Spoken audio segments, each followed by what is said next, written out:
Jostle after dark. What you talking at the day? At the night part. Jostle after dark.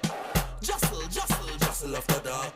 Jostle after dark. What you talking at the day? At the night part. Good night, ladies, gentlemen, and welcome to the hottest Wednesday night show. We're in season 12 of JASL After Dark, and this is episode 2. I'm your host, Calvin, and I'm excited to be back every Wednesday night at 8 p.m. for Candid Conversations. We're live here on YouTube, and we're live here on TikTok as well. JASL After Dark is brought to you by Jamaica Aid Support for Life, and we invite you to follow us on our social media platforms. This is a brand new season that kicked off last week, Wednesday, and we are continuing this week. Tonight, with me, as usual, new season, and we have my new co-host is in the building. Crystal, Wagwan. Hey, Calvin, I'm here. How are you? I'm good. Yeah. Okay. You believe me this time? Last week you never believed Last me. week we never believe it at all. Yeah. This week you're kind of Alright, cool. tops convincing. Hey guys, I'm Crystal, the colorful hostess who will be doing the most. Mostest. All of the time. All the time. All the time, right there. All right. So this evening we'll be discussing the topic surviving breast cancer. What next? And to share in tonight's discussion, we have with us two-time breast cancer survivor, Mrs. Karen Brown. Welcome. Thank you. Good. Tonight's guest is not just special for her experience of having survived breast cancer twice, but she's special because she is my mother. Yeah. So welcome to JASL After Dark, Mommy. Thank you. All right. So before we go into tonight's discussion, it's time for Hot Pot. I'm hungry. I'm gonna want something juicy to eat. I'm in the pot. It's time for Hot Pot. Hot pot. Hot Pot. Hot Pot. No, sir. This catching out. Hot Pot.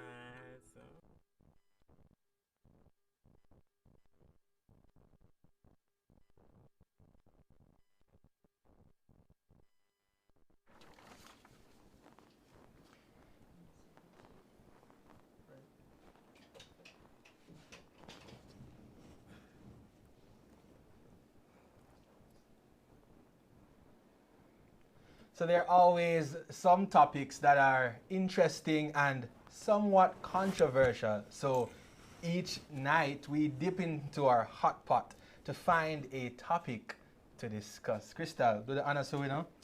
Last week I said we never did go on Yeah, like the part never did seem at It all. never- yeah. All right, There's so- fire. Woo! We're so convincing. Yeah. All right. Extra hot. Right. Yeah, a coal. Coal fire when you see the bright red and them color there. Yeah. That go You on don't know cold fire at all. Yeah, of Because of course. orange. Oh, you get bright And red. the color, the problem. And the color. Oh, thing. Yeah, men yeah. don't know colors. It's Yeah. fine. All right, so let's just jump into the pot. The popular social media blogger Paige Pinkwall shared a video where they claimed to have 1 million views. In the video, a man appeared to have separate birthday celebrations for his wife, as well as his side chick. For the side chick, he had a room lavishly decorated with balloons and rose petals. He treated her to a lovely dinner. Whereas for the wife, it appeared that they were only sharing ice cream and rubbing it over each other's faces while eating it with their bare hands. Do you think men treat their side chicks better than how they treat their wives? The silence is definitely come. Talk to me. Yeah, I want to know what you think, Kristen. No, you have to tell me first. I don't even know what a side chick is. Oh. Woo, are you trying to convince me? No. Or are you trying to convince yourself? No, I don't need any convincing. Oh, so you don't know what a side chick I is? don't. So, what say you, Crystal? I'm gonna play a side You ever chick. been- Oh, I was gonna ask you. Have you ever been a side chick say, before? me? Yeah. Look for my god. Look at your nice clean eyes. We don't play that over here. And I don't play with wifey either. I don't understand this wifey. It's either me or you leave. It's that simple. Oh, okay. But I will say from my friends that I've seen and the side chicks are usually treated quite well, while the wives stay home and cry themselves to sleep at night. Men, Wow. please do it all. Absolutely. But from a limited knowledge of this topic, Limited. Go ahead. I don't think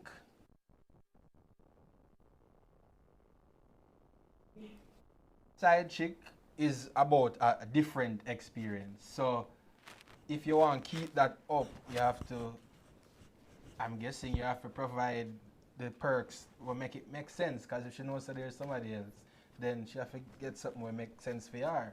So good treatment probably I got there. That's what I think. Okay, so rose petals and candles. No, about the rose petals. chocolate You feel like you and do hotel too much. You do too much. visits. Like, I feel that's a waste of time. Like you feel invest all the energy there with your wife.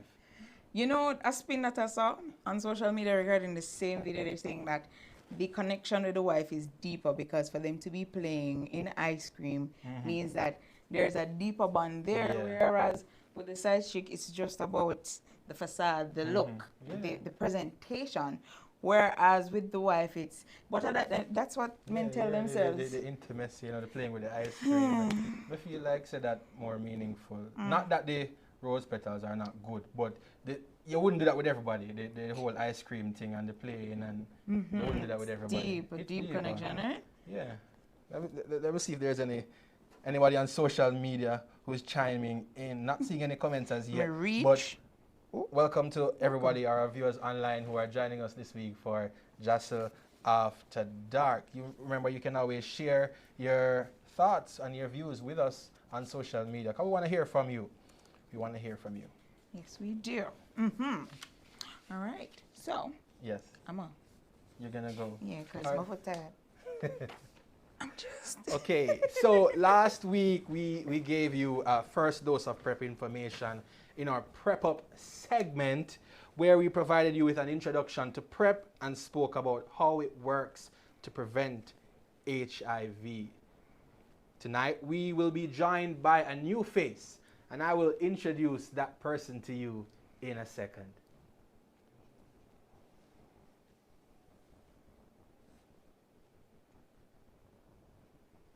I'm hungry. I'ma want something juicy to eat. I ain't at the pot. It's time for Hot Pot. Hot pot. Hot Pot. Hot Pot. No, sir. This catching at. Hot Pot.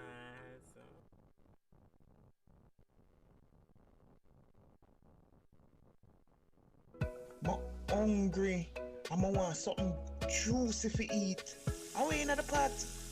It's time for Hot Pot. Hot pot. Hot Pot. Hot Pot. No, sir. This catching at. Hot Pot. So tonight we are joined by a new face, Dr. Stephen, one of our very own JASL doctors. Dr. Andrews will be talking to us tonight about eligibility for PrEP. Who should consider taking PrEP and how to determine eligibility. Welcome to JASL After Dark, Dr. Andrews. Thanks. It's an honor to be here. It's an honor to be here. Love that, love that. So my first question for you, Dr. Andrews. Who is most at risk of contracting HIV and should consider taking PrEP? Before I begin, I just want to say shout out to all the breast cancer survivors, because it's Breast Cancer Awareness Month. Absolutely. And all the women actually fighting breast cancer right now.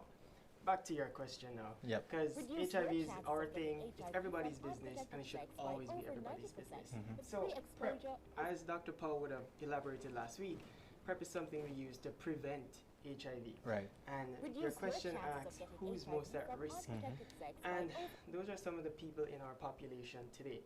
Men who have sex with men, persons who are at increased risk of Reduce having your more chances of sexual getting practices HIV with from more than one unprotected sex individual, by over transgender 90% women, with free exposure persons to who have prophylaxis. transactional sex, Sex because these designed people for exist. users Transactional by sex, can I break it down? HIV Alright, at risk of meaning getting you have HIV. sex for One money, PrEP pill a for day gifts, helps to prevent for HIV. property, for living, and you know everything is not perfect in our world. So there's some who are abused as well. To learn more about Persons PrEP are and more to at find risk out of if it. PrEP is for you, PrEP is for contact persons. Jamaica If you know somebody that would have had to use something called post-exposure prophylaxis. Ever heard about that before? Yeah, Like definitely. you have some exposure to HIV and you've had to use post-exposure prophylaxis more than 2 times per year. These are some of the persons that are more at risk of HIV because of these sexual behaviors, and these are the persons we think are most eligible for PrEP. All right? So what are the main criteria for determining if someone is eligible for The PrEP? major criteria, and I guess all of us would know, you would know too, is you cannot have HIV. Meaning, if you test positive for HIV, you can't be on PrEP because PrEP is used for persons who want to prevent HIV. And I can't put you on PrEP because I can't put you on PrEP if you have HIV because those medicines that we use for PrEP is not enough to treat HIV. You know, it's interesting you mentioned that. I once remember hearing from a client who has HIV. They were saying, okay, I'd like to get on PrEP to prevent, you know, new HIV infections. This is where knowledge about your conditions is so important. That's why we have to sit down and talk with people. We take a lot for granted, meaning you just tell somebody something on the internet like today and they're like, yeah, I know what you're talking about. But it's very important that you literally break it down. PrEP means pre-exposure. If you have HIV, it means that you have to use a different type of medicine for it, all right, to treat it, because it's not enough to destroy the virus from replicating in your body. That's why there's specific medicines to treat so. So can you explain the process someone would go through to find out if they're eligible for PrEP? Luckily, you're at the right place. So JASL. we have, exactly, we have a ton of centers across our 14 parishes, I think more than 40 centers actually, that treat HIV as well as preventative measures for HIV, which include PrEP. So the first thing that you would do is sit down and have a discussion with your doctor. We would try to find out, based on that list that I mentioned before, if you're eligible for PrEP.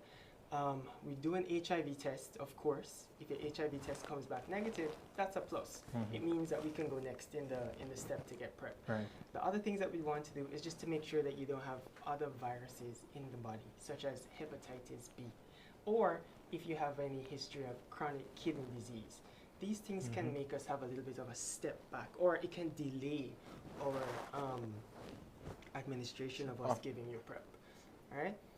So my next question was going to be if there are any medical conditions that are factors that might affect whether or not someone can I go on kind of PrEP. jumped ahead of you kind of there, but because PrEP can basically it's active in the body for persons with hepatitis B. So that's why we screen persons to see if they have it or not. Because All right, you say it's active in the body. You have to explain that. All right, meaning the drugs can basically trigger a reaction for someone who has an active infection. All right, so if you have an active infection, we put you on PrEP, and it can basically cause a flare-up.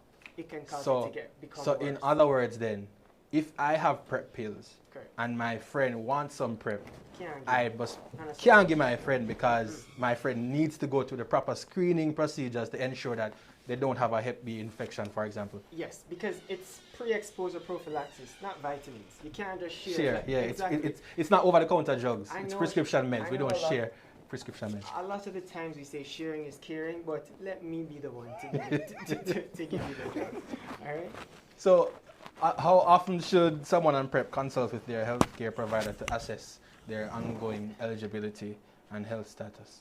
So, to be honest, what we do is initial interview. So I see you today. I would ask you those questions. I would do that test initially for you, find out if you have hepatitis, and even screen you for those conditions. If you satisfy the criteria and I think you're mentally fit, you're able to come back to clinic, you're motivated to start, and you're not going to just use PrEP as basically an HIV fail-safe. Because people try to use PrEP as HIV insurance, meaning I'll just take it just before. The license to just, you know, do whatever you want. Yeah. PrEP don't go so. So you would see me on that initial visit. I start you on the meds, and I see you a month after. Because as Dr. Powell would have mentioned, you could have side effects on the medicine. So we would assess if you have any of those side effects and so on. And from there, after that initial 1 month visit, we would screen you. So we would check your kidney function, we check your liver function, and we'd also ensure that we check you for STIs Yes, at yeah. least every 6 months. People who are on PrEP or people who are on HIV medicine sometimes get better care than regular people walking around because Yeah. we do routine screening. These patients are up to date with their cholesterol levels, their blood count, their liver function, their kidney function. These people are taking care of themselves with our help and of course with their help. So PrEP is something to be informed about, and I really hope at the end of this series more people have a better understanding and we get like 5 million followers after this. You know? Yes, absolutely, absolutely. So that's prep up for tonight, and if you've just been joining us, then you're listening to JASL After Dark, brought to you by Jamaica AIDS Support for Life, and we're live on YouTube and TikTok. You can contact Jamaica AIDS Support for Life to get tested for HIV and syphilis, or if you're living with HIV, to start treatment, or as Dr. Andrews mentioned, we have PrEP if you want to find out if PrEP is right And just for you. remind that, remember, if you don't want to come here, we have a ton of other centers. You can find it on our national website. I think the Ministry of Health has a list of many places that we can go to get PrEP. So if you don't want to come here because you know a familiar face, you have a ton of other places to go. Yes. All right? All right. Thank you, Dr. Andrews, and we look forward to having more conversations about PrEP right here on JASL After Dark. Stay tuned for more.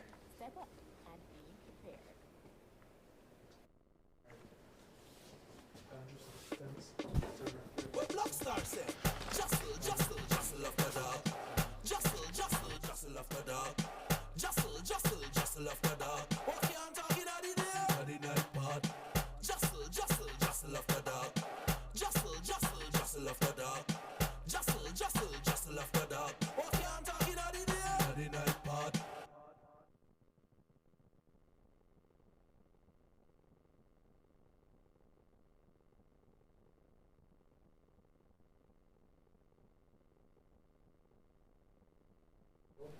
All right, so if you're just joining us, you're listening to JASL After Dark, and we're live on YouTube and TikTok. You don't know that, no, because you're watching, right?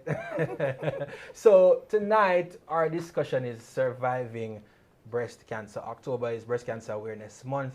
And of course, we found it important to have this conversation around breast cancer because, you know, it's not just about HIV, but we're looking at your broad health and, you know, maintaining that healthy lifestyle. So we're looking at breast cancer tonight. And with us, we have two-time breast cancer survivor, Mrs. Karen Brown. Welcome again to the JASL After Dark Thank you. page. Crystal. All right. So, Mrs. Brown, Yes. tell us a little bit about yourself. You know, life before the diagnosis. What were your day-to-day activities like, and your diet as well? Well, before the diagnosis, I was a bubbly person. Think I was very strong physically, mentally, emotionally, up and about, doing my chores, going to work, taking care of my family, which is my heartbeat, you know. My family, my three children, and my husband, going to church, being an assistant pastor and teaching at the same time. So my life was just full of activities. Yes, that was it. So what led you to screen for breast cancer, and how old were you the first time? The first time I was 35 years old when I was diagnosed. The first time. Prior to my diagnosis, I read a book about breast cancer. And in that book it stated that if you raise your hand, you know, and you see your breasts inverting, going in, it's one of the signs to say that you're having some problems with your breast. And at that time, I read it. You're the one before, Krista? No, because I'm now thinking if I raise my hand, I'm Yes. mentally doing it right Yes, now. yes, I raised my hand. That was what the book said. If you raise your hand and you see the breast going in, especially the nipple going in, and the breast itself is like sinking, inverted, it means that something is going on with the breast. Wow. So because I read that, I remember I went to the bathroom and I raised my hand, was just checking, monthly check. And I saw that the Something breast never was, right. something wasn't right about it, you know. And I decided I need to go to the doctor to see what is happening, Yeah. because maybe this is breast cancer, you know. But then I had made arrangements to leave the island just at the time when I found out. So I said to myself, all right, when I get back, I will attend to it. So I went away for 2 weeks. And when I came back, I just went straight, you know, come back. And when I came back, I went to the doctor. When I went to the doctor sent me to do a mammogram. And after the mammogram, I was waiting for the result, and the doctor said I need to do a biopsy. Now, the biopsy was done in the doctor's office, where he inserted a needle, a long needle, through the breast to get through the, Some of the tissue. to the tissue. And that was a very terrible. Any kind of sedation, the kind of painkiller, nothing? No, there was no painkiller or anything. It was just done like that. So I was in the office, doctor's office, and I was like, I was crying, and you know, because I was in intense pain. So he did that to me, and then afterwards he said to me, well, he could have said it to me at that time, even before sending me to do a biopsy, because he knew then that after pulling out and seeing whatever fluid is there, it's likely that it's breast cancer. So I went and I got back the result, brought it to him. He told me that it's breast cancer. So What stage was it? it was stage 3. Stage 3. Stage 3 breast cancer at the time. What was going through your mind? When I was told that, my husband and myself were in the office at the time.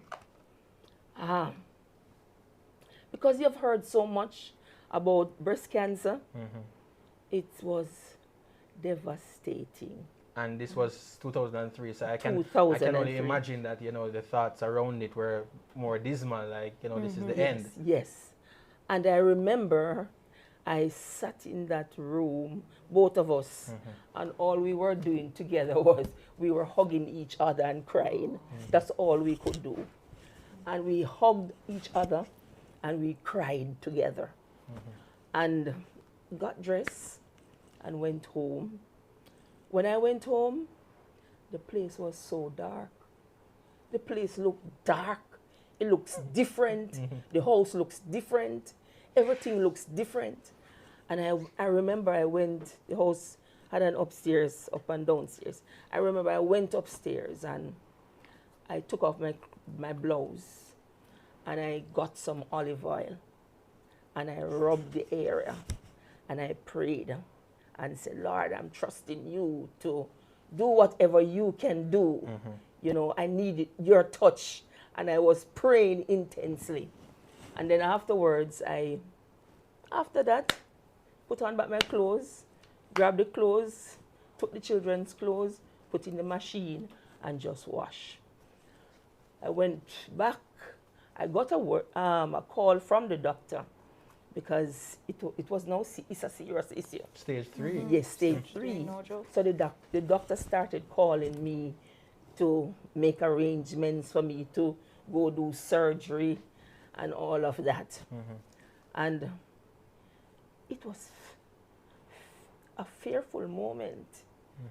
I had 3 young children. What age were the children at One the time? was 8, one was 7, and I remember 5 years old.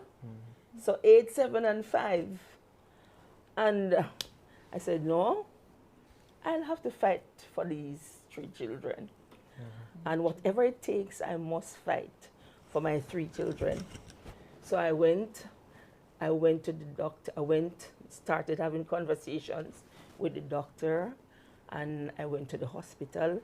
He gave me, it wasn't easy to get an appointment at the time, but the doctor was able to help me to get a quick appointment. And I even left school prematurely. Nobody knew what was happening, really. I left school prematurely the March the 19th of March 2003, I left school prematurely, telling them I have a surgery to do and I need to go and do it. And I went and did the surgery and all the other works after. After I did surgery, I was told now that because they have taken lymph nodes and all of that, they're sending it for testing. And if some of them are destroyed, it means that you will have to go on chemotherapy. I heard about chemotherapy and how dreadful it was. And so I decided, I really didn't want to do chemotherapy, but I had no alternative. And so I decided, well, I'm going to do the chemotherapy. There were many people who say, go do natural herbs and other things. But I decided, for my 3 children, I'm going to do chemotherapy. What was that treatment like? The chemotherapy, it's an intravenous treatment where they put the treatment through your veins and it goes around in your body, destroying the good cells and the bad cells. So during the process of taking chemotherapy, you lose your hair. All of my hair went. Eyebrow, eyelash. Bald. What was that My like for you? eyebrows went. My eyelash went. My fingernails got black. My hands were black. My toenails were black.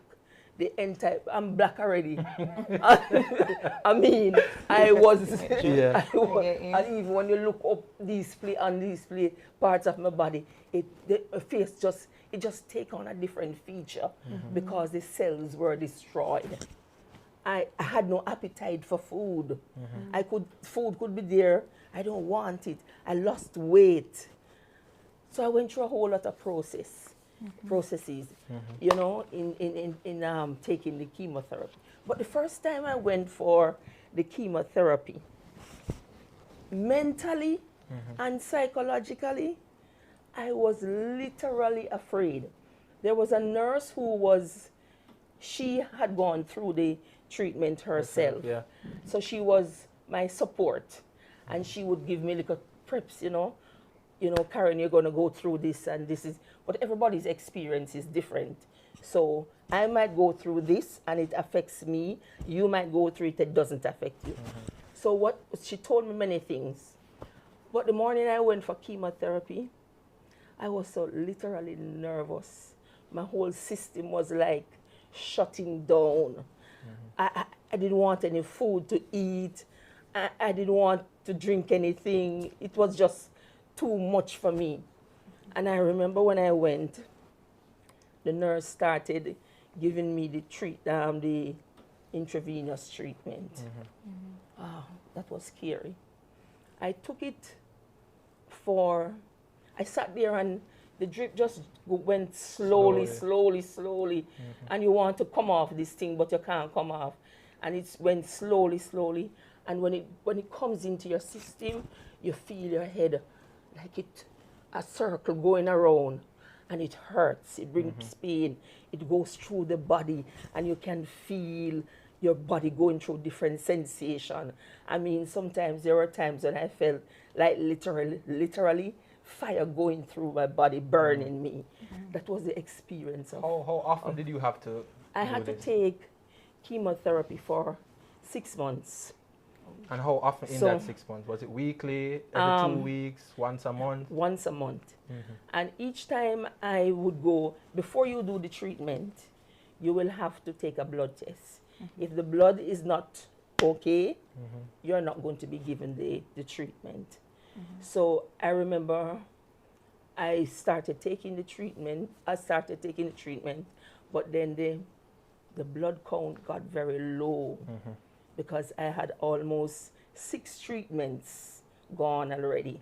And it was like the last one, and I couldn't manage. And I had to stop for a while because it was destroying my system. It was making me so sick. And, and I continued after a while until I had finished it. After you're finished those 6 courses. They give you another 6 courses again of chemotherapy. They say this time, the first one was just attacking all the cells. But at this time, this one was going to affect your nerves. So what happened when I took the other 6 courses, I couldn't even button my clothes. I couldn't hold a pin. There was no sensation in the fingers. There was just no life. It's like ants biting me all over my body. Wow. My nerves had on fire. Yes, on fire and like destroyed, and ants all over. Everywhere I felt very cold. I had to be taking sweater wherever I go. There were times when I take the chemotherapy, and each time that it rains, I couldn't let any rain catch me. If I see rain, and I lived in Montego Bay at the time, if rain is coming, you see me running in Montego Bay. People don't understand what is happening, but I had to run for my life. You understand? Wow. Because my blood count was low. I had nothing in me to withstand any. Yes, my system was weak. So if I had a cold, the Lord helps me. You know, so that was one of the processes. So chemotherapy was very rigorous. The treatment was rigorous. It was not only chemotherapy I had to be doing, but each time, as a first-time cancer patient, you have to do radiation. So when I do radiation, they do a burning. So what you do, you go into a room, you go on the bed, and the radiation machine detects the area, and it goes to that area and burns the area. When you're finished with the radiation, you are tired. You can't even come off the bed sometimes. How drained and tired you are. Wow. So it has been rough. Chemotherapy has been really rough and difficult. But after going through that rigorous treatment, what was it like, you know, trying to pick up the pieces, trying to go back to normalcy? You know, I went back to normalcy, you know, in terms of I got better. I got better. And for 13 years, I was good again. Yeah, I was good again, moving about and studying, had my goals and moving along. But 13 years came, and there was a recurrence. Oh, wow. And it's like all over again. I couldn't come to it because it was when I would do my yearly testing, you know, mammogram. Right. So each time I go do my yearly test, I would say, God, no matter something, they come back again. But one of the days when I went to do the mammogram, the nurse was checking me, and she said, you know something? I feel a little lump in your breast. I said, what, nurse? She said, yes. And I had done it at Cancer Society. And right there, they were able to do the mammogram test. They did the mammogram. I went to do pap smear, but they did the mammogram same time. And I found out. I started going to UE for treatment, for doctor's visit, to deal with this other case again. Whilst I was going, oh my God, while I was going and gone to do the other breast now, I have heart failure. During the process, I was doing chemotherapy. And I said to the doctor, doctor, I think this treatment that you're giving me, it is too strong. She didn't understand what I was saying. She didn't take me serious. And she continued to give me the treatment. And I took the treatment. I have not done the treatment as yet. I have not done the other 6 courses. I have only done a few of the courses of chemotherapy. And I remember I started having heart issues. Now, one of the things they do is whenever you are doing chemotherapy, you have to do a heart test before. And when I did my heart test was good. And after I started taking the chemotherapy, the second courses now, I had a heart failure.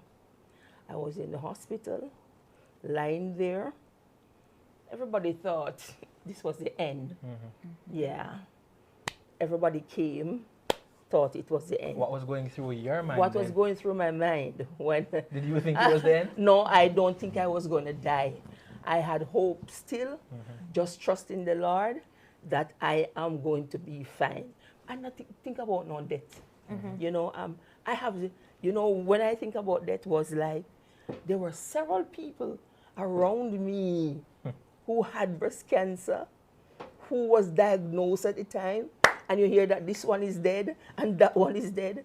That was the only little scare sometimes you have. Yeah. You don't want to hear that people who you're close to dying, you know. You want to hear, you know, they are coming Yes, through, so they're you can coming get that, through. and you can feel Yes. motivated. So, but even for myself, I still holding on because I believe that I'm not going to die yet. There were times when the enemy comes and tells me all kinds of things.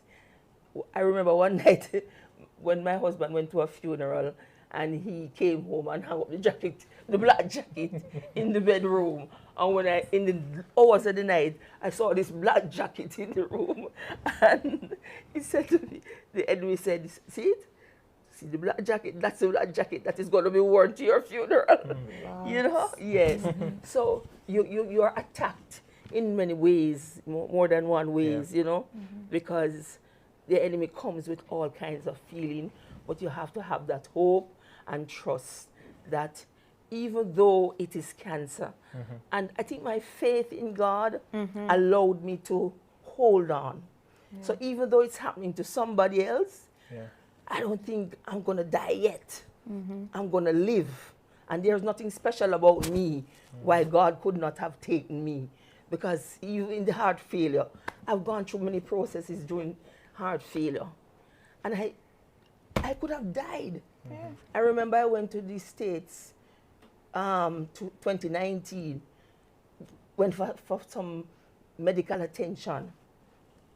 I've been there in the hospital. Each time I went there, they just put me in the hospital attending to me. And I've been going through. And all of these years, I have been struggling with the heart, with the breast cancer, and then coming with the heart failure. And in last year, not last year, since year, last year, 2023, I went to the States again to get medical attention. I was in the hospital because of the heart. The heart was so weak. My body was swollen. My nails, my hands, my eyes were swollen. I had fluid. My belly was high. I had fluid retention, you know. All symptoms of the heart condition. All symptoms of the heart. And I went to the States. Went into the hospital, and while I was there was nothing they could do. But there was a hospital, Bellevue Hospital, that deals with cancer patients, with heart patients. And the doctors, a team of doctors said to me that they are going to be asking the Bellevue Hospital if they could accommodate me. And in a split second, the doctor came back and told me that they said they could accommodate me. I had no money. Wow. I had no money when I went to the States. Even whilst you're here and taking chemotherapy, let me tell you something. You can have $20 million now, but one cancer sickness can take away every cent from you because of the cost of drugs. You understand? I had no money when I went to the States. I just went to the hospital and I told them that I am sick. And when they send me to emergency, I have not paid a cent. God has opened the way for me, and here I am. This year in June, the heart got worse again. I was at home. I went to school, and while I was at school, I felt so sick. Body fingers start swelling, body start swelling, and I went to the hospital. When I went to the hospital, they hospitalized me, and they thought I was doing good, so they sent me home. But when I went home, my husband decided, no, okay, you're not okay. I'm going to take you back to the hospital. I went back to the hospital. I was so sick. I couldn't breathe properly. I had problems breathing, difficulty. But God. But all through this, it was just God who brought me through. And I'm here today. Today I can feel good. This week is a moment for me. I wasn't feeling real well this week. At one point I said to myself, oh, God, I'm tired of this now. I don't give up so easily. Because I think I'm a fighter and I'm fighting my sickness. But I felt so sick. I can't tell you sometimes where is hurting. All over the body. Sometimes the skin itching because the nerves have been damaged. And the body, all kinds of pain and difficulty. And you have to be taking all of this medication. And sometimes they give you one medication for this, and it affects another area of the body. You know? They give you one medication and for that. And one medication. And then you're sick again. And so I've been on all of these medication, and sometimes I am not well. And this week, listen to me, I just felt so sick. I recently changed my job, you know. I used to work in Kingston, but I changed my job because of the distance, because the sickness has taken a toll on me, and I'm getting older, and so I said to myself, let me go somewhere else that is near. But I found out since, never psychologically, because I just got here since June, since September. If it has an effect on me when I'm to go to work in the mornings, I just feel sick. You know, I just feel sick. But I'm holding on. I'm not giving up. Because you know what? You know what propels me right now? I have a granddaughter. Yes. And I look forward to hear her little voice and to see her. And I always ask her parents, please send me a picture. Yes, of her. And it propels me. Honestly, it pushes me to go on. Yes. And I want to see the others too.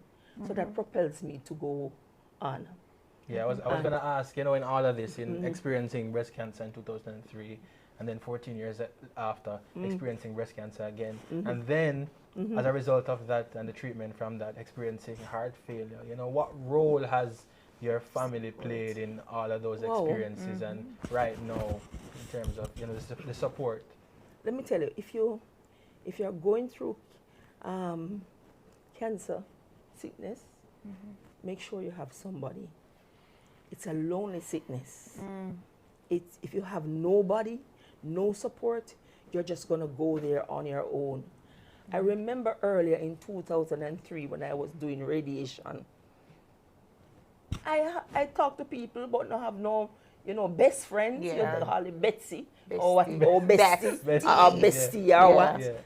I didn't have one person like that, really.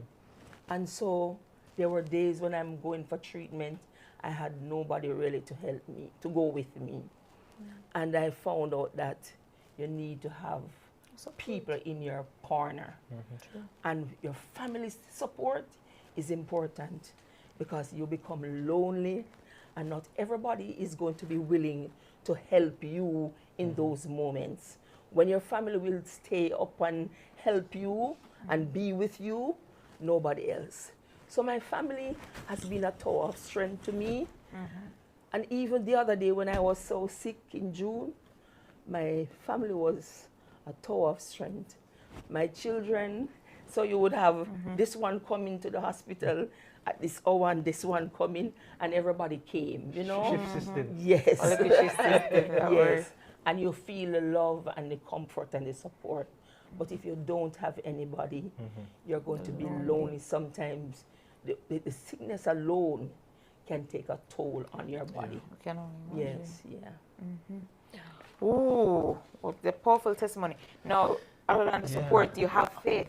That's something that you speak like highly of in every sentence I'm hearing, you know. Yeah. God bringing you through. Yeah, I'm telling So you. you need to have faith as well and hope. Yes. You have to have faith and hope and trust in the Lord. Tell us how your faith in God and has brought you through this entire experience. Listen, I remember it has my faith in God. Sometimes your faith is not so strong before your illness, you know. But during these moments when you have to learn to call on God, it makes you stronger. And over the years as a Christian, I believe in God. I have been serving God. But since my illness, it has drawn me closer to the Lord, and I learned how to trust Him. And not only to trust Him, but I believe in God that whatever God says, He can do it. And that's what I'm living on. Whatever He says. And there are times I have to be praying those prayers when I have to call on God and ask Him directly and definitely to help me as I go through this process. So, having had this experience, you know, what role have you played in terms of other women that you know going through similar issues or going through breast cancer? How have you felt, you know, is your role in getting women through these situations? You know, I have been trying my best. I'm not afraid to tell any woman. I look for medium to help women. You know, even women at church, I will tell them, listen, go do your check. It's better you go and get your check and you hear that something is wrong and it can be corrected. But if you stay there and wait until it's too late, there's no help. And there are several persons who knew of my situation. And because of them knowing of my situation, they would, if they know of persons who are going through this, they would call me and ask me to be, you know, of help and support to the persons. So I have been trying my best to help women. And I say to women, go, do your test. Because guess what? It's better for you to know than for you not to know what is happening to you. Yeah. So, you have been an educator, a teacher since 1990. Yes. So, in both of these experiences that would have affected, you know, your ability to teach, talk to us about what that experience would have been and how you would have, you know, stayed positive and been able to bounce back and be there for your students. There were times I used to do my treatment on a Friday at the UWI hospital. And each time I do my treatment on a Friday, Monday morning I would go on to work, which my doctors would say to me, no, Mrs. Brown, you can't do that. How can you do chemo today and go sit with children and talk to them? You're mashing up yourself. But I remember one morning I was going to school. I still had the passion to help my children. I still wanted to help them because I realized that these children needed my help. But there were days when I went to work, and when I went to work, I could just barely drag because the treatment was taking a toll on my body. And so there were times I would ask for me to stay away from school until maybe another 2 days or so after the treatment. But I have tried my best, and I don't think I have allowed my sickness to be a deterrent to the students that I have taught. I might not have been the best, to give to them at the time, but I still wanted to be with them. I still wanted to be in the class. And my school also had somebody working with me at the time. So what I would do is just sit in, and the person would take the class and teach the class for me until I was feeling better.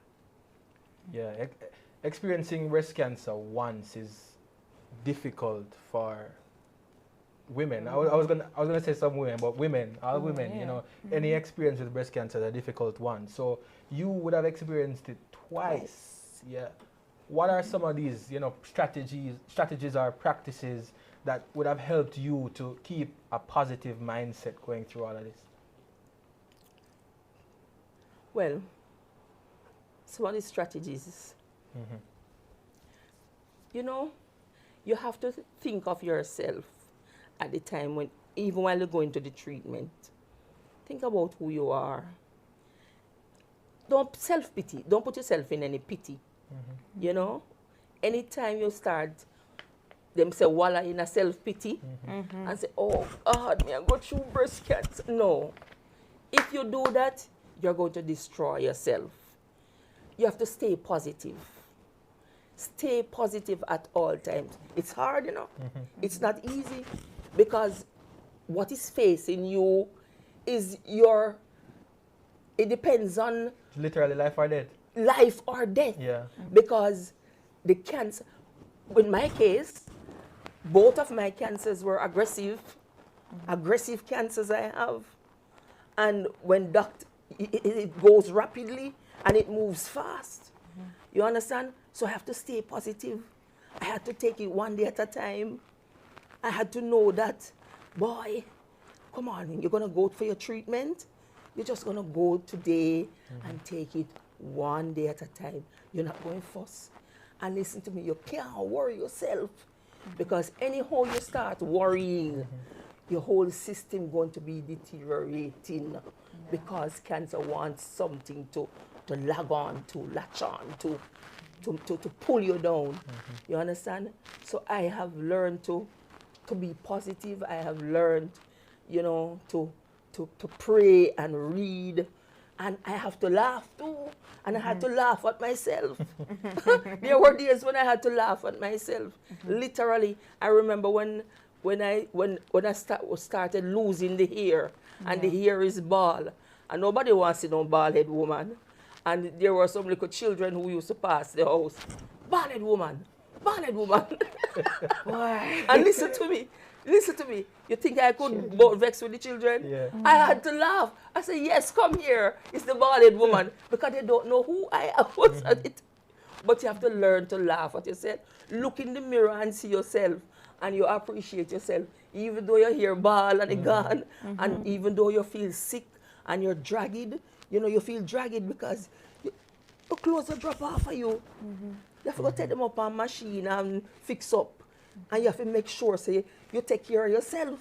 You have to take care of yourself, because you can't, the clothes them get big, and you can't go put them on.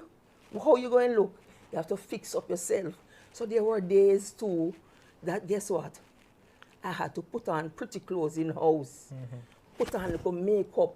Even though you're not going anywhere. Even though I'm not going anywhere, just for your self-image, and your confidence, because things change, your features change. That's Yes. what I was gonna ask next. Your features because change. for a lot of women, knowing that they're losing their hair, Yes. knowing that their body Your hair physically is your changing, beauty. knowing that after surgery as well. Yes. That that surgery is one of the biggest concerns for young women when they hear breast cancer. So how all those things changed your view on self-image after surgery and all of that? I remember even one day, only one breast you have now, When in the first time. One, you're going out, what you going to do? You talk. all kind of little things in the bra. And sometimes you go out in the public, they drop out. She laughing we can actually laugh, right? She's laughing so well. Right. And you always have your pushy because something not right. And one gone up, son. And one gone. As long as you laugh now. I'm telling you, it's reality. Yeah. You understand? Yeah. Yes. And then you know that you hear now that you can buy the prosthesis. You understand? So a lot of people are wear prosthesis and we don't know. You know? And you buy the prosthesis to help yourself and to fix up your image and make you look good, you know? But there were days when you go out now, man, and you say, a breast time. What you going to do? And what me going to do today now? What me going to use to put it? Then you find a sponge and you make one round one. Like, But the round one not stay good, you know, but you still go on. Yeah. Yeah. But you fix yourself. And you know, keep yourself dragged because nothing worse than when you're sick and you look dragged, you know? Yeah. And you're not taking care of yourself. You have to take care of yourself. True. So now I'm curious, when it comes down to like your love life, because I know that, you know, you have a few women who are going through, you know, just the same thing, treatment and watching their body and their self-image change. Some are even afraid to have sex or even enter a relationship. Now, how did the diagnosis affect your love life? Well, to be honest, it wasn't hot as it used to be because you go through different changes through your body. Yeah. But the feelings were still there. You know you want to make love with your partner, but there were times when you had no desire and the drive because you're weak because you go through so much. The processes was so much already, you know. So sometimes you refuse, but there were times when you go because you yourself want to. You understand? So even though you're going through treatment, you're still a normal person. Absolutely. Absolutely. Yeah, you still want those desires to be met. Yes. Right. Yeah. Yeah. So, what advice would you give to someone who has just been diagnosed with breast cancer? A woman who has just been diagnosed with breast cancer. A woman who is just diagnosed, I would say to the woman, stay focused. Think of your health now. Think of yourself. Yeah. Don't think about nobody else now. Just think about yourself and think about how you can get help, you know, and treatment to take care of yourself. Don't bother think about anybody else. Think about yourself. Think about how am I going to go through this? Who is going to help me to go through this? Do I have any friends also who can go through with me? Pray a lot and ask the Lord for his help and take it one day at a time. Because, you know, as I go through, it has been from 2003 and I still am going through the hospital. I'm still going to the hospital. Each time I go, I just go to the hospital and I just do what I have to do. So if I'm supposed to do a blood test, and don't talk about the blood test them, the amount of joke me getting in my body and stick all over. Just think about what you have to do and focus on that and you will get the help that you need. And after a while, you will come back again. Yes, and trust the Lord, pray, and ask God for his guidance. Yeah. Yeah. How has your perspective on life, you know, your goals or priorities shifted since your experience with breast cancer? It has shifted a whole lot, you know. I remember when I was in teachers college, I made a ladder of success. And I said, on the ladder of success, in 2010, I should be doing my first degree. In 2014, I should be doing my master's. And put one I put an asterisk at doctorate. Hear me, come on, Karen, you're too presumptuous. No, you know, but all of that, I went to do first degree, but I have not done masters, and I won't do that. My focus has been changed. I don't need that now.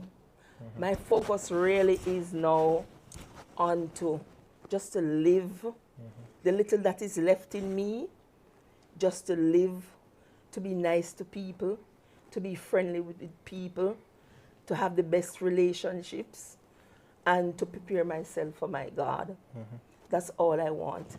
And for my grandchildren when they do come, you know? So that's what my focus is now. I don't have no focus on no education. I want to do some short courses, but even now, September is finished. And I would normally do some short courses during the month of September. And when you see, I'm a self-motivator. And when you see I have not gone call anywhere to do any of these courses, you must know that life has changed. And I'm telling you, life has really changed for me.